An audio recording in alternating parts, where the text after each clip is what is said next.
Kodandaram కోదండరాంకి MLC అయ్యే అర్హత ఉందా లేదా అంటే 100% ఉందనే చెప్పుకోవచ్చు. కానీ ఎవరికి ఇబ్బంది అవుతుంది ఈ కోదండరాం ఎమ్మెల్సీ అవ్వడం వల్ల? ఎవరి పరపతి తగ్గిపోతుంది? కేసీఆర్ గారికి ఏమైనా ఇబ్బంది అవుతుందా? తెలంగాణ ఉద్యమకారుడికి పదవి వస్తే అద్దంకి దయాకర్ కోదండరాం ఇద్దరు ఎమ్మెల్సీలు ఎందుకు అవ్వలేకపోతున్నారు? తెలంగాణ ఉద్యమకారులు కావడమే వాళ్ళకి పాపమా శాపమా? మొత్తానికి హైకోర్టులో మాత్రం చుక్కు ఎదురైంది కోదండరాం గారికి, మీర్ అలీ ఖాన్ గారికి.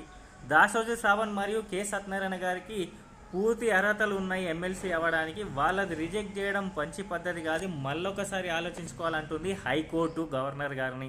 మొత్తానికి హైకోర్టు మాత్రం పాత నోటిఫికేషన్ రద్దు చేసింది, కొత్త నోటిఫికేషన్ వేయమంటుంది. మళ్ళా గవర్నర్ గారికి మంత్రులందరూ కూడా రిఫర్ చేయాలనే ఆదేశం ఇచ్చింది. ఎట్టకేలకు దాసోజీ శ్రావణ్ గారికి కొంత నిర్ణయం అనుకూలంగా వచ్చినా కోదండరాం గారిని ఎమ్మెల్సీగా అవ్వకుండా మాత్రం ఆపలేరు. ఎందుకంటే మళ్ళీ కొత్త నోటిఫికేషన్లో వీళ్ళ పేరే మంత్రులు రిఫర్ చేస్తే